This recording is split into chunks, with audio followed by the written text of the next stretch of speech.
Hello and welcome to the History and Genealogy virtual classroom. Today is Wednesday, September 30th, and the time is 6:30. Thank you for joining us. My name is Jake Eubanks, and I will be moderating this session. Today's class, Discovering Ancestral Military Veterans, will be taught by Ellen Mays.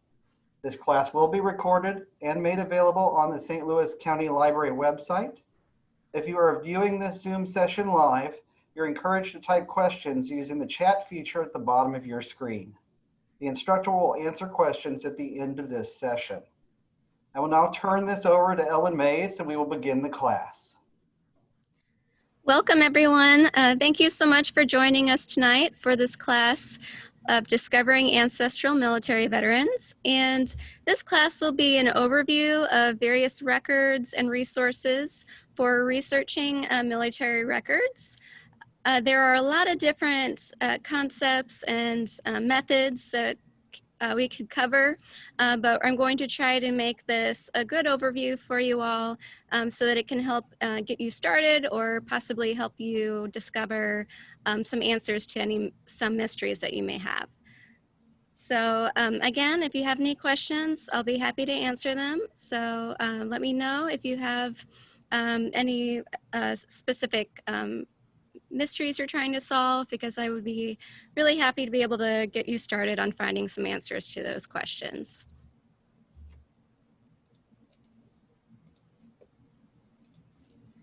Okay, so first with getting started, there are a few things that you will want to consider depending on where you are in your research. But if you're just starting your research, you do want to take into consideration the following things. So you want to consider the time and place of service. And what really helps with this is to create a timeline of your ancestors' service. And now this doesn't have to be super specific. If you don't know an exact date, for example, you can still create a timeline using approximate dates. And another thing to consider is the rank. And not only at the end of service, but also at the beginning of their service, and even in between those times, because a lot of the records may be listed with their names and with a different rank, so you may have to search using different combinations and things like that. Another thing to consider is the branch of service. A lot of the records are divided up by branch, so whether Navy, Army, Marine Corps, etc. You'll definitely want to take that into consideration if you know that already. If you don't, there are still other ways you can find out some more clues and information about your ancestors. So where can you look for some of this information if you're just starting out? Some places you can look for this information are diaries, family heirlooms, and newspapers are also great resources. We have several databases in our collection that I can show you as well to help get you started. Another thing that people don't always remember to do is to conduct family history interviews. This really helps because it may help you discover different things that you didn't already know, places, locations, stories that may help you discover what types of resources or records might be available, depending on what your ancestor did or any specific careers they had before or afterwards. And any other details, they may be able to find photographs, uniforms, medals, which will also really help your research process. Diaries are also really helpful as primary sources. We have some in our collection, so you can use our catalog to research those and search for some of those diaries and journals. You may not find one specifically for your ancestor, but you can find examples of other people who may have served in the same regiment or in the same location at the same time or in a similar setting. So those will also give you some historical context to help you with your research and to develop a more complete understanding of what your ancestor did while serving. So let's continue on to some research strategies. So I mentioned before, creating a timeline is really helpful and will really help you get started. It doesn't have to be super specific, but it really does help, even if you're just getting a chronology of what happened. So I know I say a timeline here, but it could be as simple as putting a list of events together in order. This will help also for other genealogy tasks, like if we're trying to find marriage dates, births of children. Those will also help you with other genealogy clues as well. So also consider what your research questions are and your objectives. This is a great tip for any kind of historical research or genealogical research that you may be doing, but especially for this, you are going to want to know what your main questions are and try to keep those at the top of your list. You will most likely find and discover new questions throughout the process, so definitely write those down as you're going through. But if you have your main questions at the top, it will help you continue to have a focused and organized research process. You also want to compile a list of resources and keep track of what resources you have checked. So databases, books, newspapers, personal papers, memoirs, and diaries are all great resources. And if you have a list of those, you can check them off each time you go in and research, or every time you do a database search, you'll know when, where, who, and what types of information you were or weren't able to find. And even the information you weren't able to find is good to write down. That way you're not trying to repeat the process over and over again. Now there is one exception to this, and that is that new records are being digitized all the time. So it is worth checking databases you have checked in the past, but if you're wanting to try out new resources and really make your time efficient and useful for you, it is worthwhile keeping track of your sources, especially if you're planning on writing a family history book or writing a paper or article. You want to have those resources for your source information for when citing those sources later on. So one of the books in our collection that is really helpful for particularly U.S. military records is this book by James C. Nagels, and I have a call number up here for you. It should also be on your outline and for this presentation. It is a great resource. All you have to do is type in U.S. military records into the library catalog and it should pop up for you. This is a great resource. It's very detailed and goes into all the various types of records and resources, what they are, why they were created, the historical context, and all of that detailed information that will really help you and you may be curious about throughout your research process as you discover new things and new resources about your ancestors.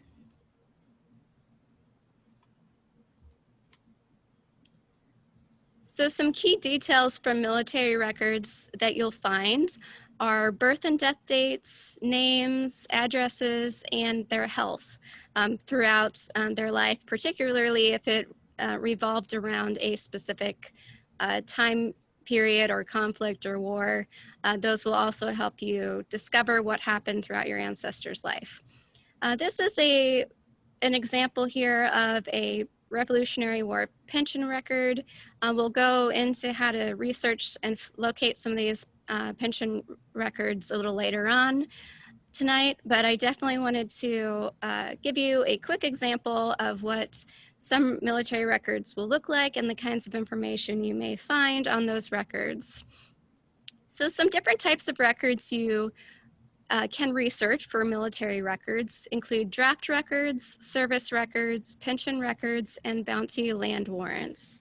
And these are all various types of records. Some were created before, some during, and some after the service of a veteran. So it's also good, again, to remember that timeline that you've created prior to your research so you can take a look at what years you may want to input into various databases to find these records.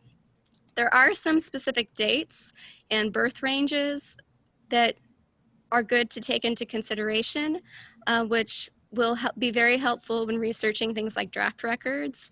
So we'll definitely look at some of those research tips as well as we continue on. This is a quick example of a draft registration card. It also has a person's name, residence, birth date, so that's great genealogical information there. It also has their name of their employer, so where they were employed, all that great information, including their marriage status. So that will let you know time frame wise if you're trying to locate a marriage record. This person here was listed as married, so you're going to look prior to the date where this record was created to help pinpoint a time frame for a marriage record for this individual. So military records help not only with discovering an ancestor's service, but also other aspects of their lives as well. So what are some search tips, resources, and a little bit of historical context for your draft records that will help you throughout your research process and discover more about your ancestors? We'll go through some of these here, and the first one that I want to talk about is the information that can be found specifically on draft records. And we went over a few of these generally with military records overall, but there are some more specific items that you may want to take into consideration and record in your notes as you're locating these draft records. Creating a quick transcription of the record is also a great way to record information so you can take that with you when you're researching other records later on. So their full name, their home address, date and place of birth, their age, country of citizenship, occupation, employer, a physical description, relatives, and marriage status. So all of these pieces of information can help you find other resources and also help link up to other relatives on your family tree. So you can locate draft records in a variety of places, including Ancestry, Fold3, and Family Search. Some of these resources are a little challenging to figure out at first, but once you start researching and getting used to using the databases, you'll quickly get used to how the databases work. There are very similar ways you can search each of these databases if you know some basic information, and that will really help you get started. So for various types of registrations, Civil War registration was really the first time they had a formal registration process in the United States. So the Enrollment Act of 1863 was the beginning of this process. It required all men ages 20 to 45 to register with their congressional district. And the first Union draft occurred on July 1st, 1863. These records include their name, residence, the age on the registration date, occupation or trade, marriage status, and state or country of birth. So when you're searching Civil War registrations on Ancestry, you'll want to go to their card catalog and put the title of this collection, which is U.S. Civil War Draft Registration Records, 1863 to 1865, in this search box where it says title. This will, once you click search, it will bring up the collection for you, and you can click on that collection and will open up the search for you. So this is what it looks like when you click on the collection itself. It will give you a search bar for you to put in their name, as well as their birth year and location. You can add in another event, for example, and a location, for example, where they were living at different times. If you have that information already from other records, that may help.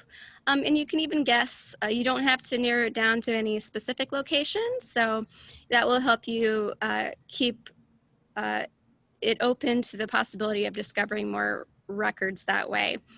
And you can even filter it more with specific details like marital status or congressional district if you happen to know those. You can also browse the collection if you want to research it that way. If you know specifically what you want to get to, that can be another way of researching these records. But getting started, you can definitely just search a name and birth year and birth location and see what results turn up for you.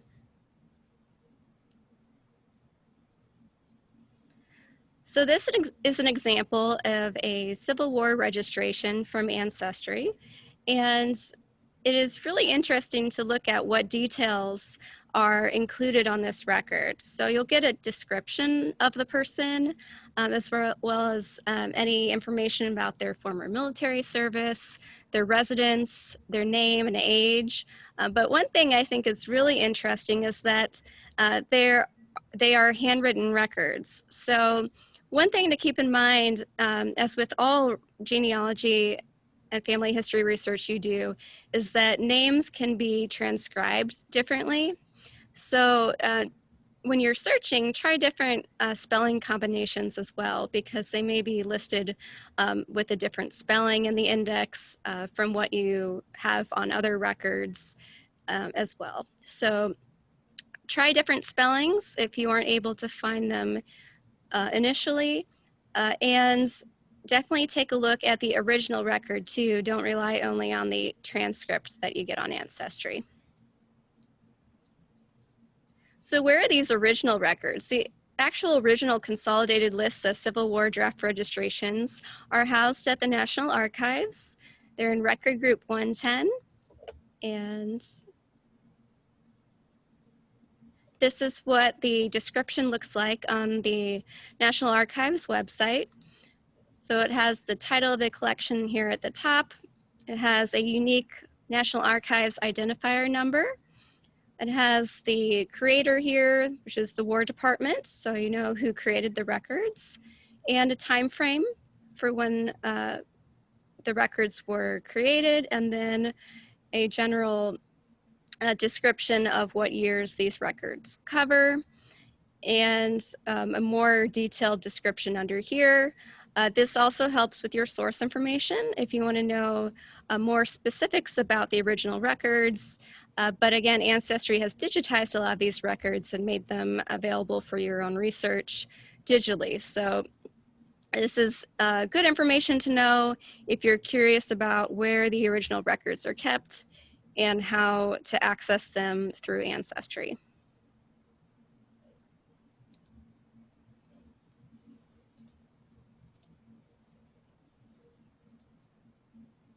So some quick search tips for Civil War registrations.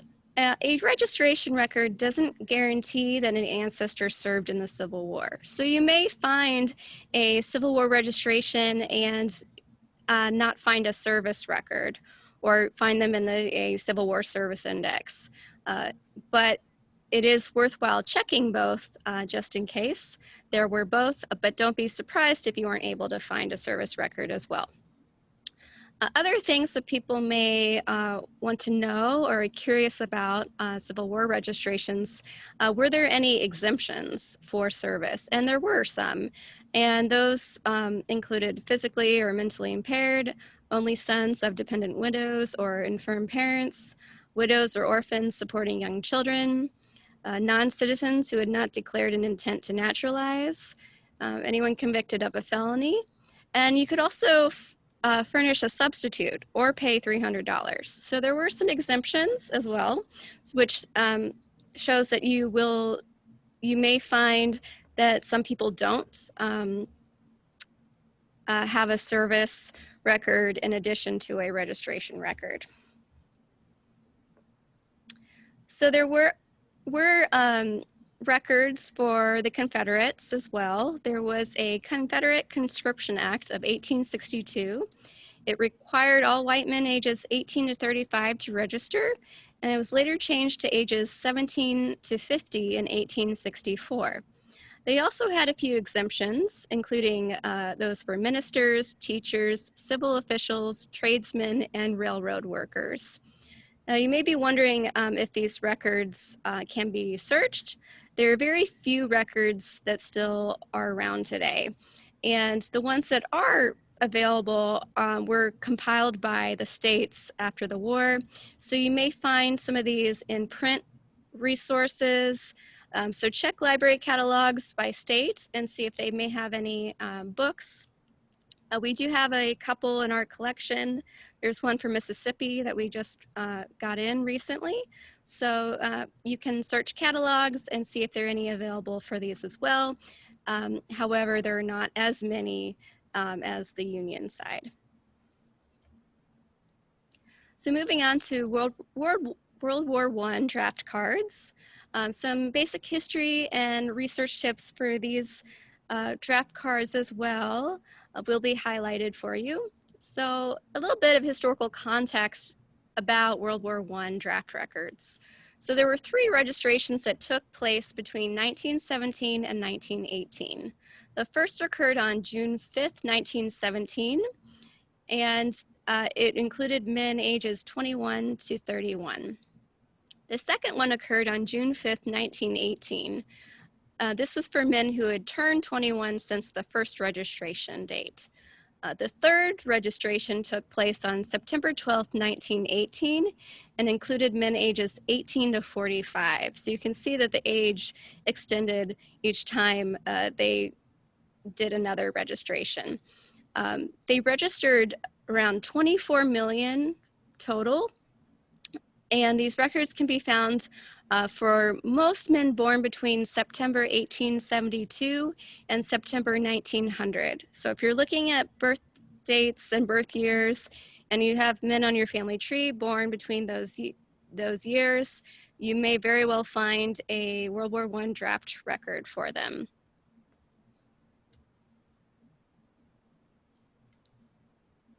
So you can find World War I draft records on Fold 3. The way you search for them is by choosing the war, World War I, and then it has a list of the publications, and World War I draft registration cards will show up for you in the list of publications. So this is really an interesting way of researching them. It involves using a digital resource, and if you're not familiar with our website and how to get to Fold 3, I will go ahead and show you how to get there. So you can start at the main website, slcl.org, and then go to Research and History and Genealogy. On the right side here, you'll see a button for online research. So if you click that link, it'll open up our list of resources. They're all in alphabetical order. You can put in the name of the database here in the search box if you'd like, or you can scroll through the pages and click on the link as well. So this opens up the Fold 3 database for you. It is available remotely, but you may be asked to enter in a library card and PIN number. So be ready to enter in your library information if you have that. If you aren't in the St. Louis County area, you may have a local library nearby that also has access to Fold 3. So check there and see if they have access to this database for you as well. There are also a few records that are available free to everyone. So take a look at some of those free records too while you're waiting to get some access to Fold 3 through your library. We're looking at World War I draft registration cards. So this main screen here has several different options for you for finding the records. You can search a general name or keyword up here at the top, and then filter it by the war or conflict.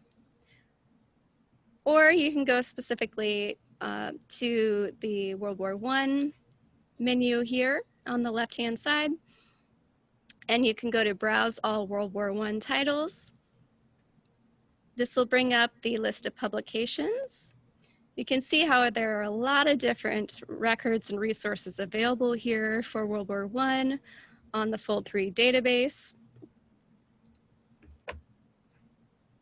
But we're looking specifically this time for World War I draft registration cards. So once you scroll down the list, they're also in alphabetical order. So if you click on that record set, it will now let you select the state that you're wanting to search.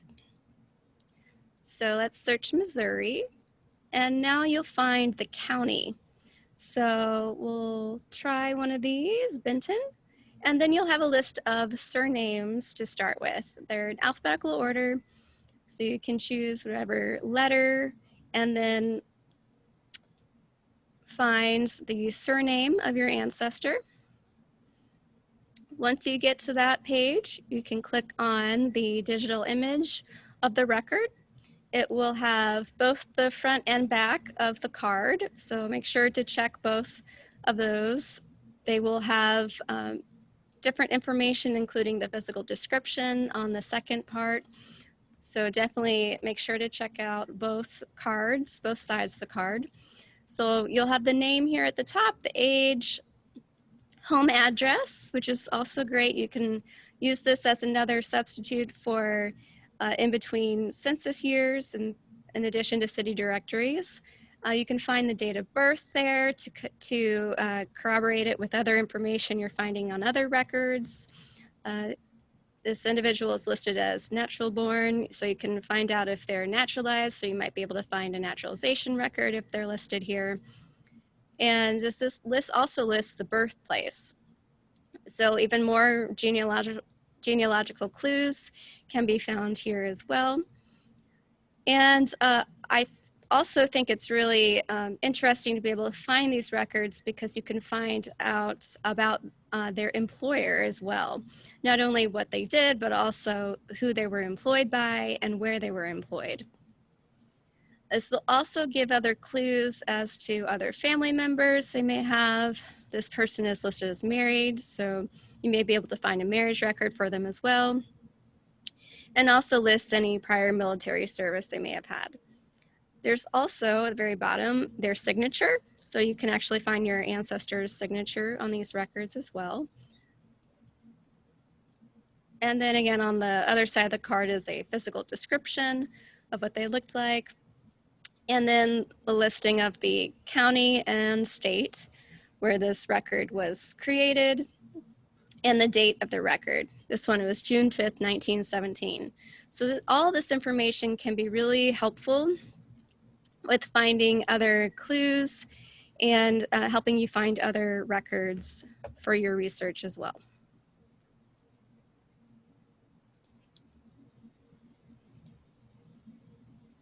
You can also locate the World War I draft records on Family Search. And these are searchable again by first name and last name. You can enter the information very similarly to Ancestry with birthplace. And then you can also narrow it down to location as well if you are finding you're getting too many results. So to find World War I draft records on Ancestry, there are a couple of different ways you can go about doing this. You can search with their quick link here at the bottom for military records, or you can go up to the top where it says search and then go to military to get to the military records. So to do that, we'll open up our Ancestry database for you.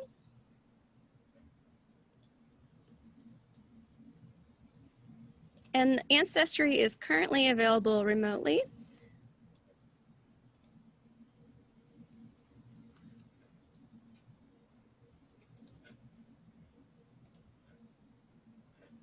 So that is what it will look like from home if you're entering your card information.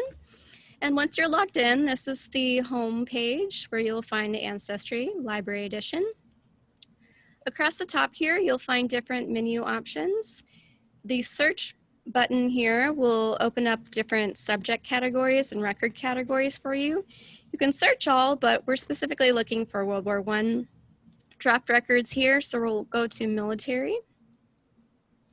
And this will bring up the military records search page. You can, if you want to, search all the military records on Ancestry just by entering the information here you see, or you can go to some of their featured data collections.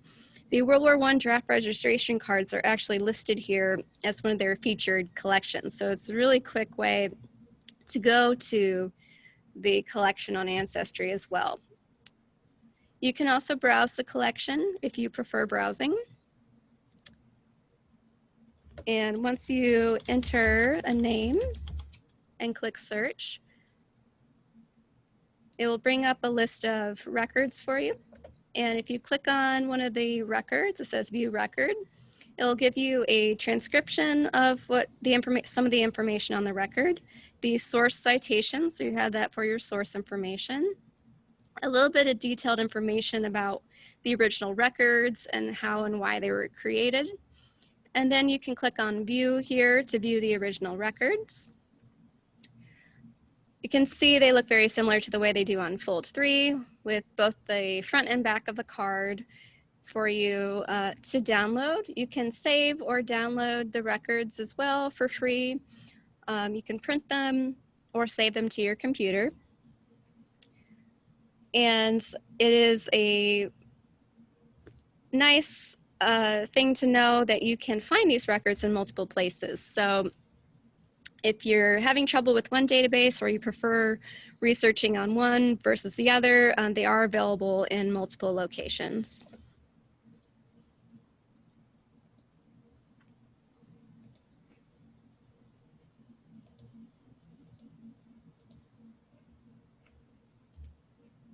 So another example I wanted to show you that's a little bit of fun while we're researching all these various things is I'm going to show you how to find a record for Al Capone in the World War I draft registration cards. So it's a little bit of what I just previewed for you. But with the World War I draft registration cards, it really helps to put in a name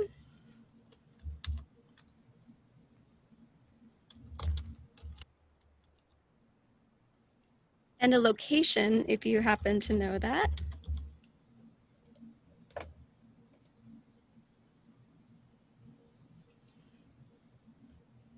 And then the list of records, you'll be able to distinguish between the different results with the name. Birth date will be listed there as well. Birthplace is sometimes listed, and the residence. So it also helps to know where your ancestors were living during this time if you're trying to find a record. So you may need to search in a city directory or with other records to find where they were living at the time, to help you narrow down your search or identify your ancestor if there are people with a common name or birth date also listed with your ancestor on the results list. So if we click on View Record, this brings up Al Capone's draft record from World War I. There is a relative listed for him, Teresa Capone, and also the relative's relationship. She is his mother. And so you can find all this information here. If we click on the original record, though, there will be more information than just in that transcription. For example, it will list the occupation, which is a paper cutter, and also list their employer's name, the United Paper Box Company, and the employer's location. The relative's name here, the full name is listed, Mother Teresa Capone, and address as well. So you can get a lot of great details from these draft records if you're able to locate one. And this is just an example of what you would find on a draft card.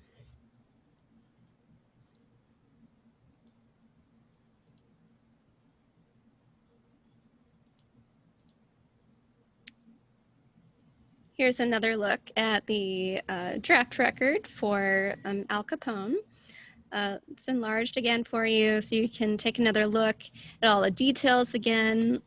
And I also really like that it gives a physical description of the individual, especially if you can't find a photograph of your ancestor. This helps you kind of create a visual image of what your ancestor may have looked like as well. So you know, take into consideration all the various details that these records can give you, not only for their military service, but other family history clues as well.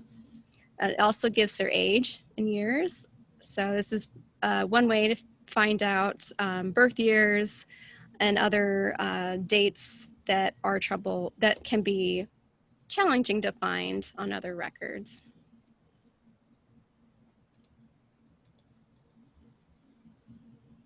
So there were also World War II draft registration cards created. This is an example of a World War II registration card. It looks quite similar to the World War I registration cards.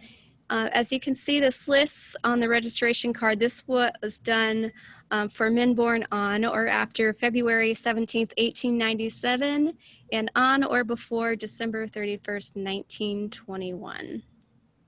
So it'll also list the age, date of birth, place of birth, mailing address, any relatives or person who will always know you, and your address, and their employer's name.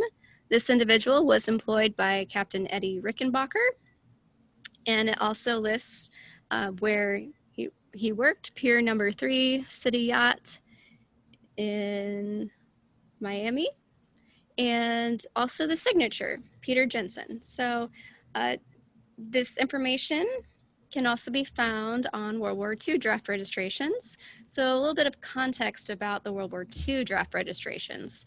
So the 1940 Selective Training and Service Act was a huge development for the country at the time. The first registration date was on October 16th, 1940, and it required all males ages 21 to 36 to register. And there were 6 more registrations that occurred between 1941 and 1943. There was also an extra registration that occurred between November 16th and December 31st, 1943. This expanded the draft to males ages 18 to 44, and it also included those living outside of the US. So just because someone wasn't residing in the US at this time doesn't mean they don't or won't have a draft registration card for you to find. So the specific dates that will help you pinpoint your search and locate some records and determine whether you may be able to find a registration for your ancestor are listed here for you. The first registration on 16 October 1940 included over 16 million males between the ages 21 and 36. The second registration occurred on July 1st, 1941. This again is similar to how the World War I was done. This included males who had turned 21 since the first registration. The third registration date was February 16th, 1942, and this included males ages 20 to 21 and 35 to 44. If you're looking for birth dates for people and birth range for who may have been included in this draft, it was for those born on or after February 17th, 1897 and December 31st, 1921. And the fourth registration occurred on April 27th, 1942. These are known as the Old Man's Draft Records and were for males ages 45 through 64. Other draft dates included the fifth registration for June 30th, 1942. Males ages 18 to 21 were included in this draft. And the sixth registration, December 10th, 1942 to December 31st, 1942, was for males who turned 18 after June 30th, 1942. And then lastly, the extra registration, which included males living outside the US, ages 18 to 44, occurred between November 16th, 1943 and December 31st, 1943. World War II draft cards are also on Fold 3. It's a very similar way to find these records, and they are also divided up alphabetically by surname. So if you go to World War II and World War II draft registration cards, this will bring up a list of information, an overview of the draft registration cards. So if you are wanting to find the dates again, there will be listed on the page here for you, as well as the ages. You can also browse the records, or you can enter a name here. There's a description also that will go through and explain all the various registrations and the ages for you again as well.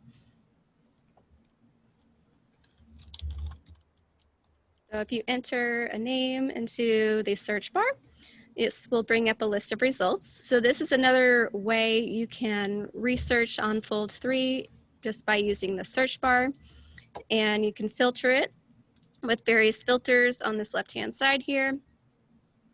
And if you click on one of these results, it will bring up a digitized view, an image of the record itself. One thing to remember to do is to advance to the next item on the record so you can get both the front and back of the card, or both sides. And it also, again, has a description of the individual on the back and the detailed information on the front of the card as well. If you're wanting to find the source information to include in your research, a lot of that will be included on the left-hand side here for you.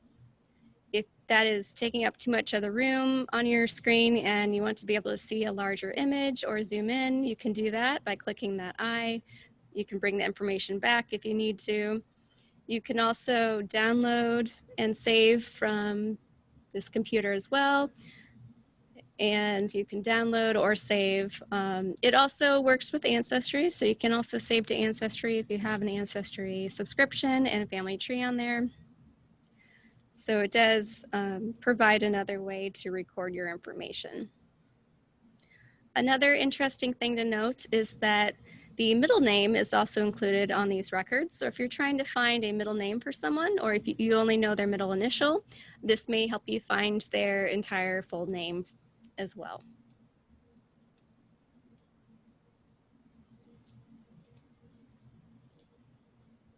So service records, we often hear people talk about service records, and service records are interesting in that they can definitely tell you time and place and location of where your ancestor was at different times during a specific war.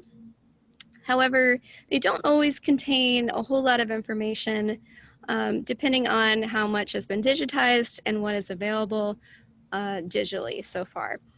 So for Revolutionary Service records, they are on Fold 3.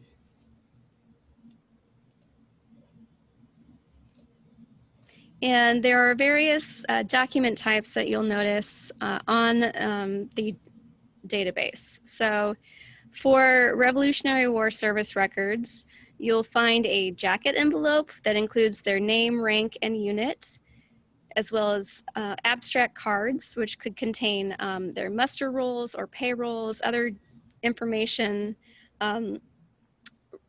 proving service. Unit records are included as well as individual records. And for more information and more details to go in more depth about these Revolutionary War service records and the compiled service records that we'll go into a little bit here, is on page 21 of the Nagel's book that I mentioned earlier on. If you have any further questions about locating this book, let me know at the end of the presentation, and I'll be happy to direct you to that item. So this is an example of Revolutionary War service records. This one here is for Paul Revere. On the front of the card, this would be the card jacket. It lists the Revolutionary War. It says card numbers that will be included on here. This lists his rank as major. It says Massachusetts, so we know where he was serving. And then also on the right-hand side here is the abstract. So you have the card abstracts that also list the dates and will help you locate where they were at various times. It will also list their rank and unit as well.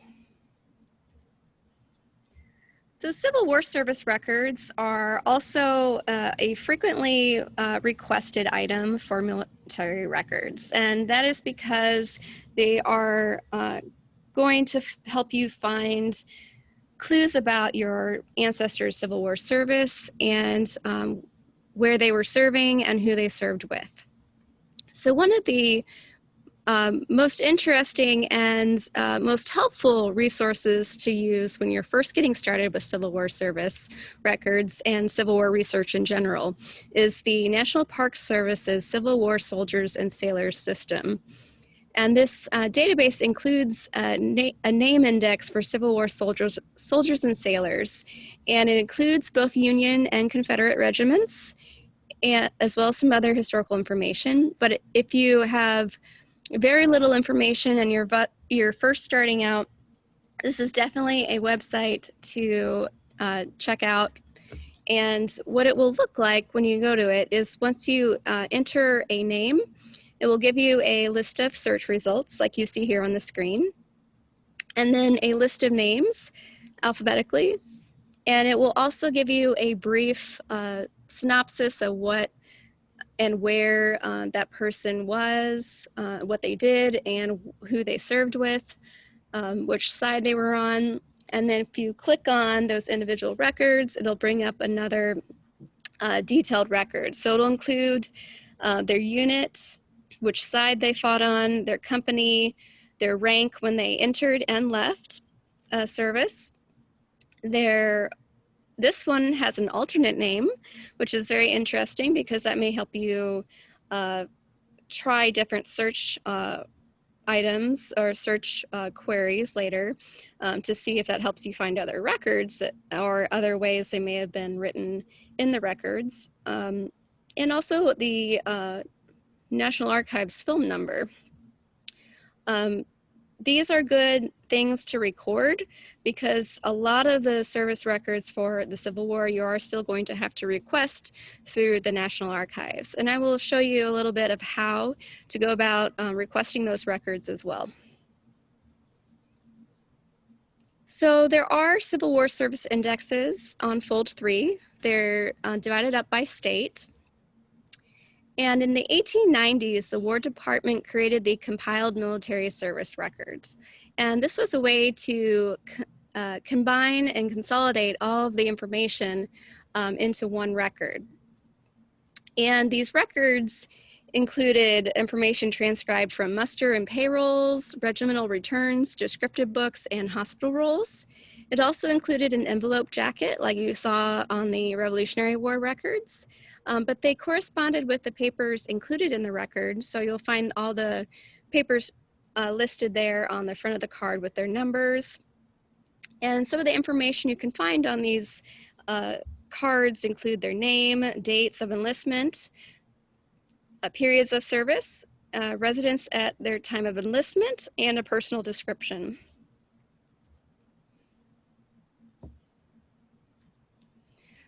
So pension records are another thing to consider looking for if you want additional information. You can find pension applications, which contain a lot of great genealogical information on them, as well as original records and primary sources that were written during this time.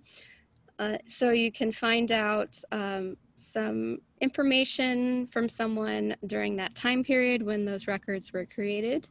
And it also includes letters like this one here that would also include someone's signature from the time and other details of what happened and where they served and other family members, what happened to them throughout the war,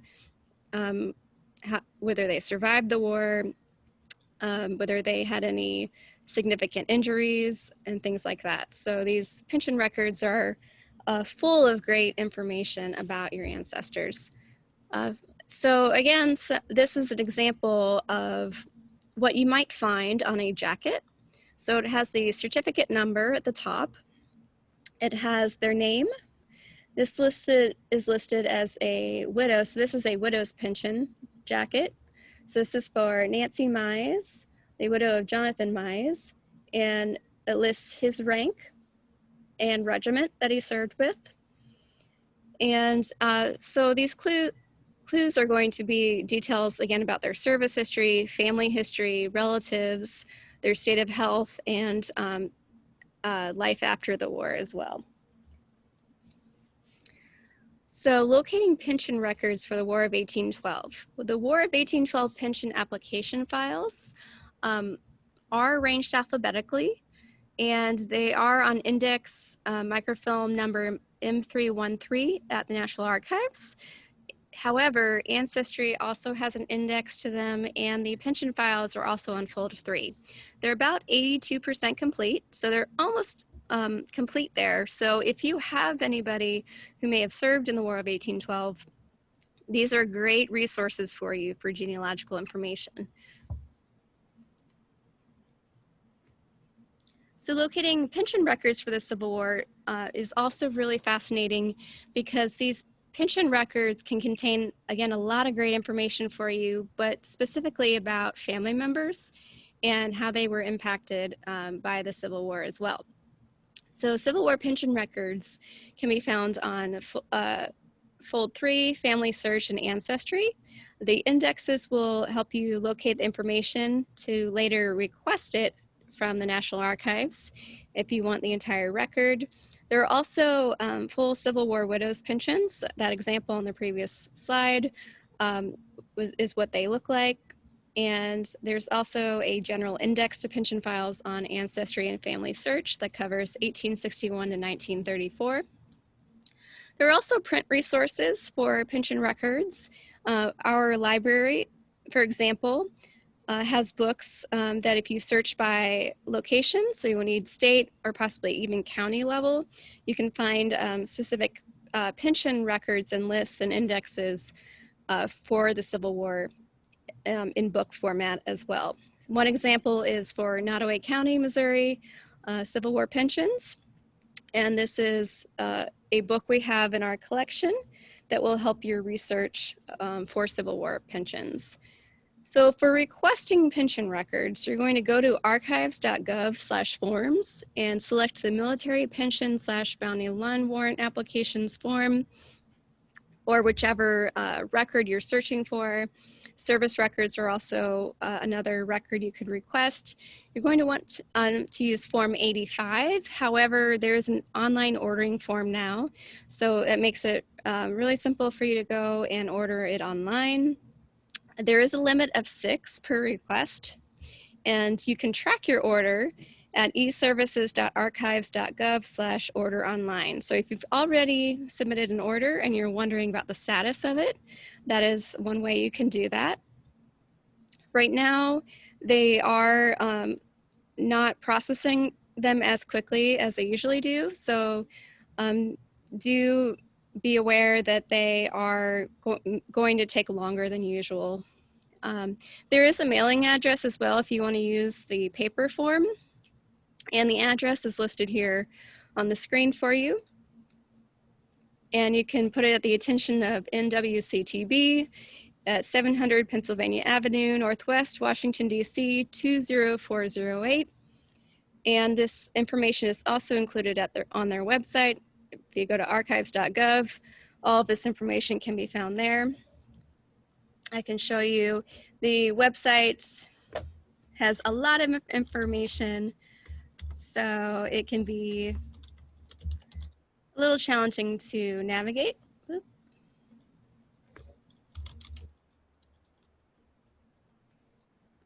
So National Archives website, you can go to nara.gov or archives.gov, and at the top here you can see their information here about what services they are able to do right now as far as research and requests. And there are a couple different ways you can navigate the website. You can go to Research Our Records or Veteran Service Records. If you go to Veteran Service Records, there's a whole bunch of information here again, and also information about the National Personnel Records Center here in St. Louis.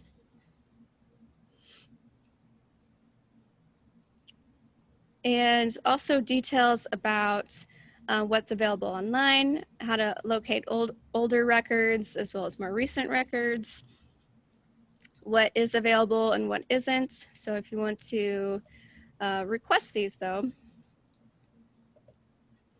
you can request service records online,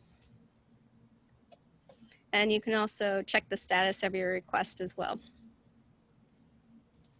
If you want specific genealogical information, you can go back to Research Our Records, and you can go to Research Your Ancestry, Research Military Records, and if you go to Research and Military Records, it will give an overview again of the compiled service records, what they are and what they contain, additional information about pension applications and bounty land warrant applications as well. And there is a lot of information here, as you can see, so it may take some time to find all of these, but over here on the left, there's this how to order copies of records and forms for ordering. So if you go to how to order copies, you can select what kind, and if you go to order online, it will open up their order form. So this, again, is a detailed process, but once you get the hang of it, it's not too bad. If you go to order reproductions, you can select a specific type of record and go through their website. If you don't want to do that,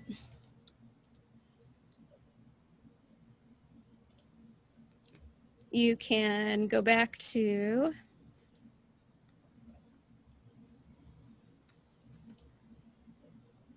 the various records they have here and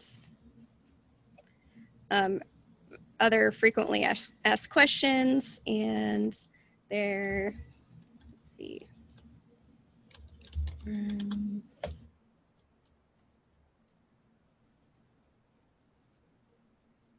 National Archives forms, and this will bring up a list of all their forms if you want to use the form instead. The other way you can do it is to go to the specific type of record you're looking for. Service records are also the NATF Form 85. You can download the form. And this is an example of the form. So you can download it and mail it in if you would prefer to do it that way. Or you can use their online ordering form. You know, it does cost money to for these applications. However, they do contain a lot of information. So if you are interested in doing that, you can find the index information from databases like Fold3 and then request the service record.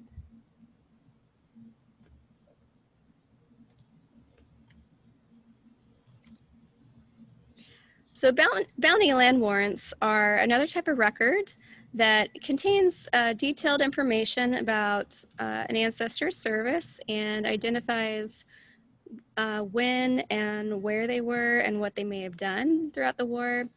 Ancestry and Family Search have bounty land warrant application files specifically for Revolutionary War time frame and include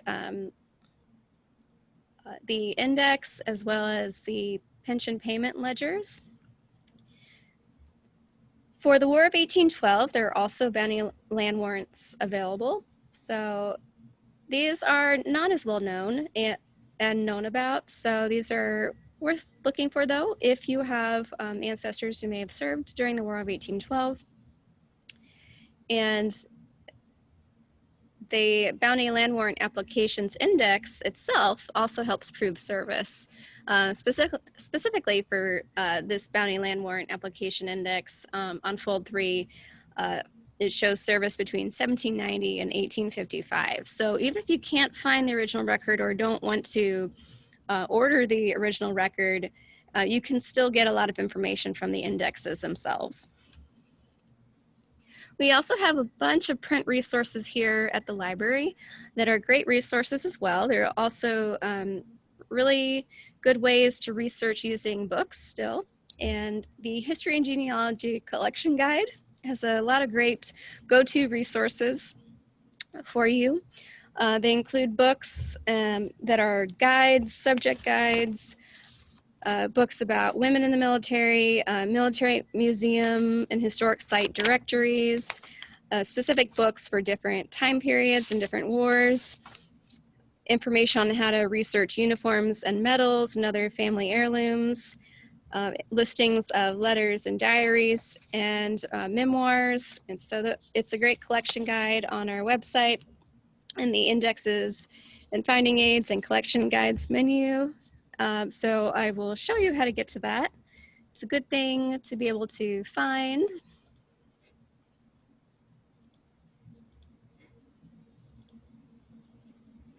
So from the History and Genealogy page, there is a menu here on the left-hand side that says indexes and finding aids and subject guides. So if you go to subject guides, This will bring up a list of various subjects, and the military guide is here as well. So you can download and print it out if you'd like, or you can search and copy and paste the titles into your library catalog and search to find these books in your library, or a library that does interlibrary loan, so you can access these records in resources in different locations.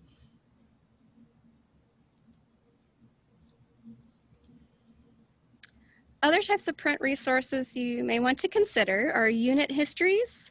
I mentioned earlier, diaries and journals are also great ways of finding out more details about someone's service. So it'll be a more complete story of what occurred. It may not be specifically about your ancestor, but it may help you discover what their unit did and what they were involved in, and other clues of where they were at different times throughout the war. Directories of museums and historic sites may give you other resources and repositories for requesting information or asking questions and finding more information and finding out more history about their service.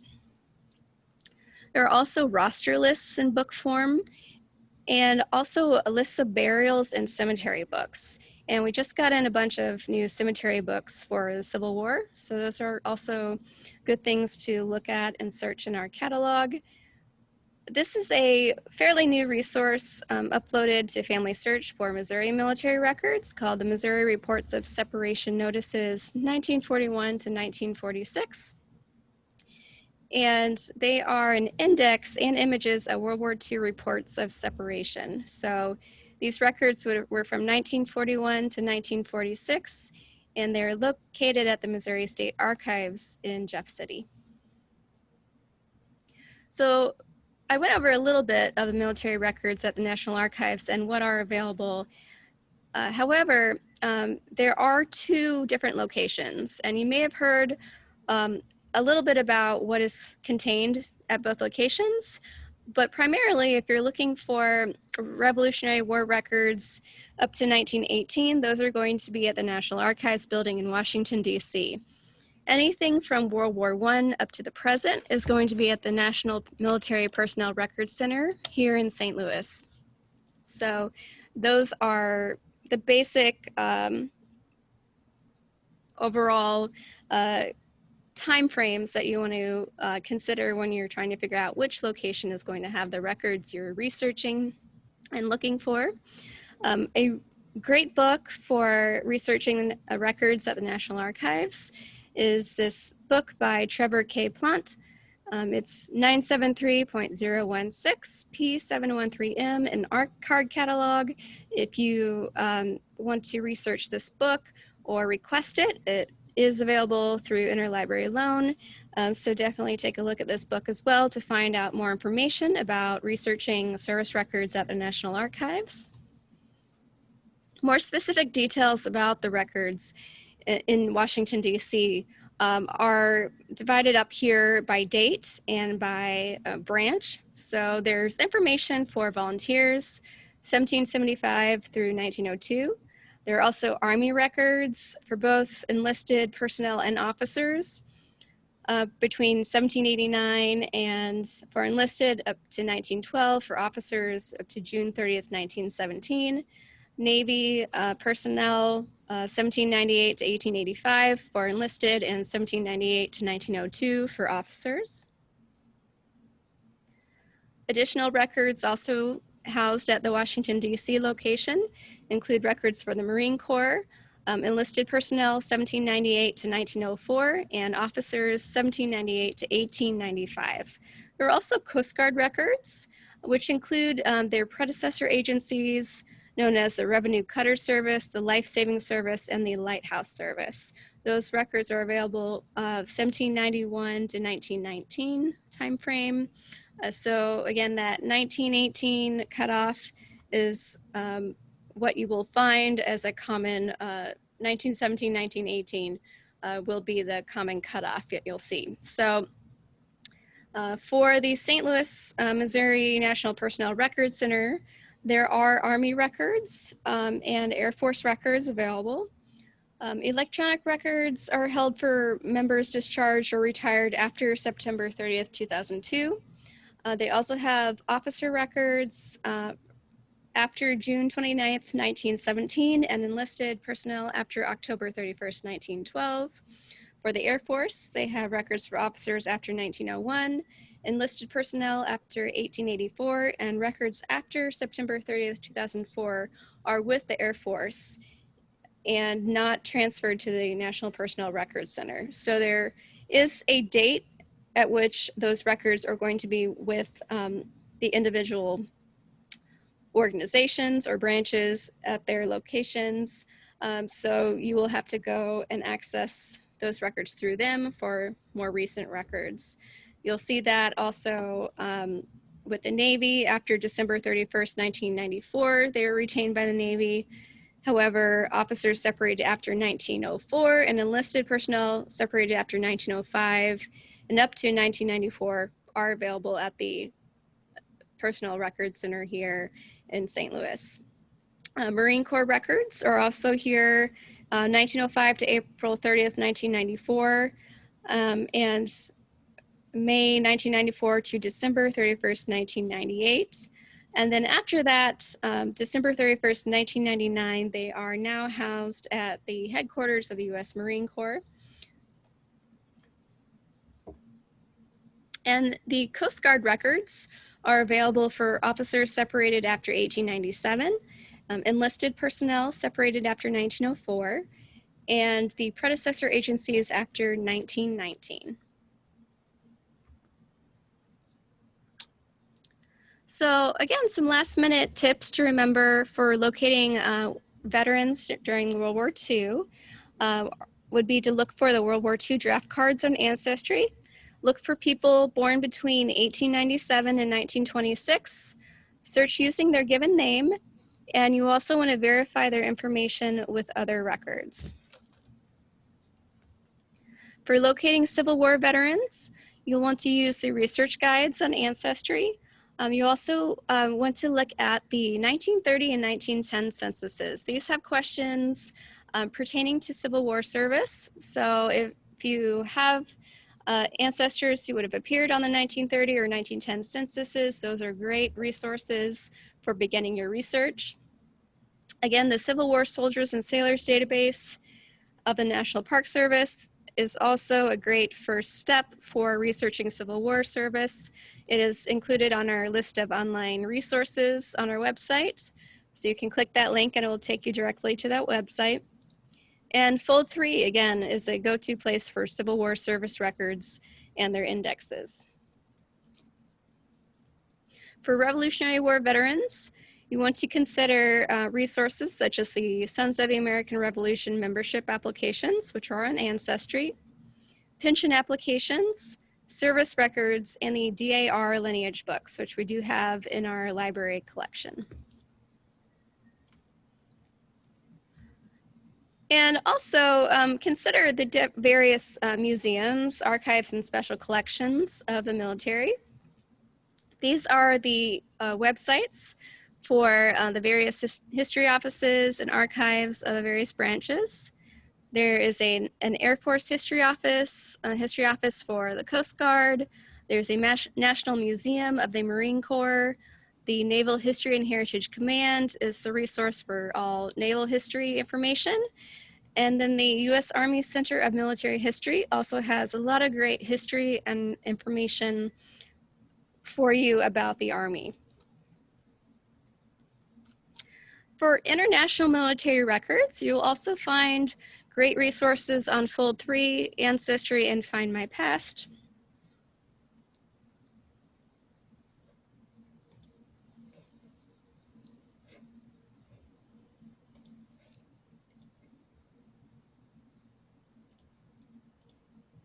I'll go back to Fold 3 here and show you some of the international records that you can find on Fold 3.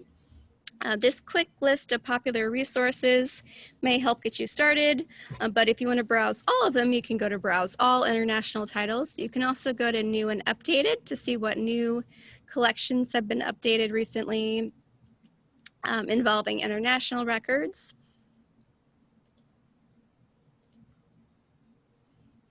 So if you click view all, it'll bring up their lists of publications.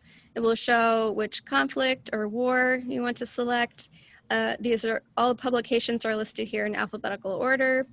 So you can scroll through and see all the variety of records and collections available on Fold 3.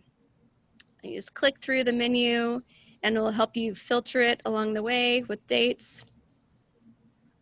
And the digital images will be here for you to view as well. So it's a great resource. Sometimes it's great to just browse the database and see what items are most useful for you. There are some quick last minute tips though I want to give you for overall searching on Fold 3. At the very bottom here, it's not very big, so you may miss it if you're first starting to use a database, but if you go to list records, you can filter it by recently updated. And this is a quick way to know what records of collections have recently been updated. And you can also see their completion status, so how far they are on digitizing that set of records. So this is kind of a way around having to go through the browse section that will also take you to information about the individual records. When you click on the title of the collection, it will bring up the overview page again for you with all the source information, more details about the collection and history and information, and then a quick way to browse the records as well. You can still search by place and keyword and name up at the top here if you would just like to search the records as well.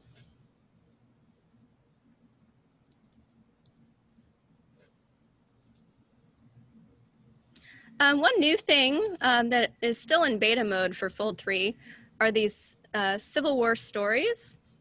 And this is an interesting way to learn more about the Civil War. It is divided up by Civil War battles and Civil War regiments. So if you have a specific regiment that you're wanting to learn about, you can click on that and it will bring up a list of all of the regimental histories and information they have on that regiment. So you can see it's still being created and developed, but it's definitely something to check back on and take a look at to see what new things are added.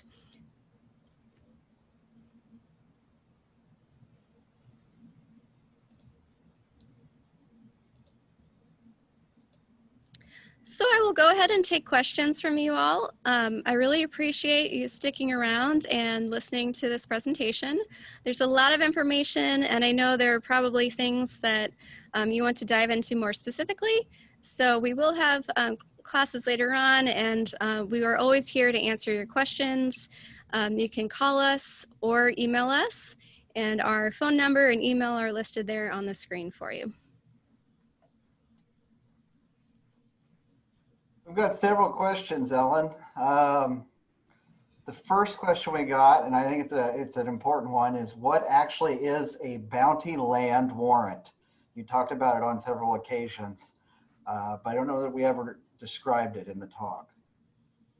So bounty land warrants were kind of a substitute for pensions for some wars. They were a way for people to receive land for service. So that is basically what a bounty land warrant will show. So it will require someone to prove service in order to receive the land.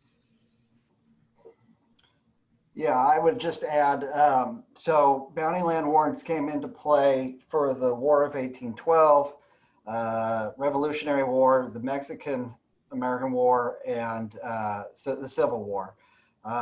It was an enticement to draw people into the service. And of course, those all occurred during the federal land period, and those bounty land warrants would have been issued in federal land states. We do have a tutorial on our website all about federal land states, and the access there. And the federal land records are available online. I posted a link in the chat. It's glorecords.blm.gov. That includes both the bounty land warrants and land patents. Another question we have is, are pension applications included in the CMSR, or must they be searched separately?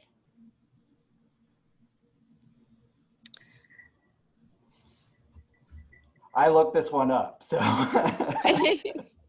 What'd you find? Okay, from what I can tell, no, pensions are not included in the CMSR.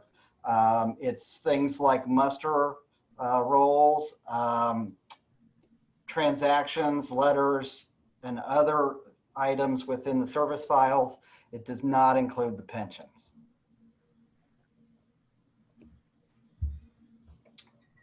We have another question. I'm hearing the use of Ancestry.com can be used through SLCL. Does that mean you do not have to purchase access to Ancestry.com? That is correct. If you have a St. Louis County Library card, you can access Ancestry remotely right now. Once we're open again, you can also access it from any of our branch locations. Okay, we got. I have been researching World War II Navy and have been told the records were burned in St. Louis summer 1973. Can those records be found in Fold 3?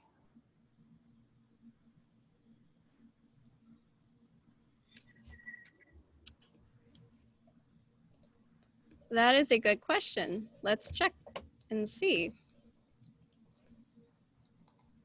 So it was World War II? World War II Navy. I know that Army were damaged during the fire. They weren't burned up. They were damaged by the sprinkler system. So they still have those records, and they're trying to bring them back with modern technology. But that's a lot of records to go through. But I don't know about the Navy records. I would assume that they were too, but I don't know. This is the complete list of Navy World War II publications and collections on Fold 3. So Navy cruise books, Marine Corps officer registers, Pearl Harbor muster rolls, naval press clippings, Navy muster rolls, World War II diaries, but I don't see specifically what you were looking for. No, it doesn't look like service records are included. My guess is that they were also damaged by the water. I did speak with someone at the National Archives Record Center, though, and they are trying to piece together substitute records that may cover some of those records that were damaged or destroyed. So you can still contact them and see what they may have to cover some of those time periods of records that were destroyed. We just got another question, and I don't know the answer to this. I know that we've got several sources for it, but I don't know the answer to it. Where would I find merchant marine records? I would assume National Archives. Merchant marine records. Let's see.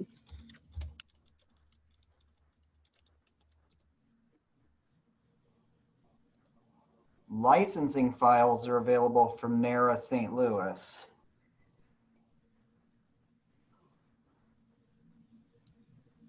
So the public has access to former merchant mariners and maritime service. The files were made available by the National Archives. They don't. There's an offsite reference request. So it looks like you could contact them for more details about this collection. It doesn't appear to be connected to any digital archive or collection for you to view digitally, but there's a link to more information about these records on NARA's website. And I can send you a link to some of this information as well following this presentation. Okay.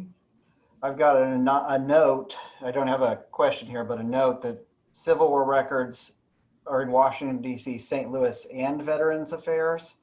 I'm not aware of any Civil War records in St. Louis at NARA. They split those records, and there's a year that they split at like 1921, something like that, where they're held either in St. Louis or Washington, D.C. Maybe there's something there in St. Louis I don't know of, but I'm not aware of it. Let's see.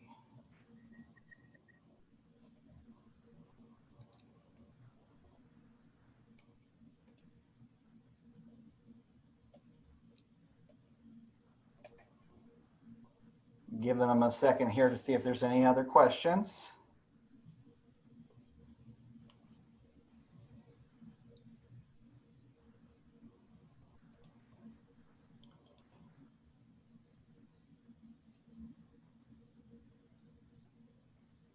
Oh, you say some of the records were sent to St. Louis by mistake. I'm not sure what records they are, so I'd have to do research into that. The primary records that you're going to be looking for are probably service and pension, and those are definitely in Washington, D.C. As Ellen said, some pension records, widows' pension records, mothers' pension records are on Fold 3.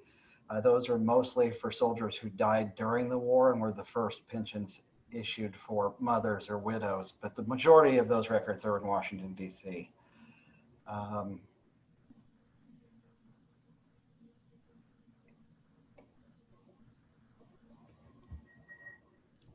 Okay, well, if that's all the questions we have, thank you for joining us today. We hope you found this class helpful.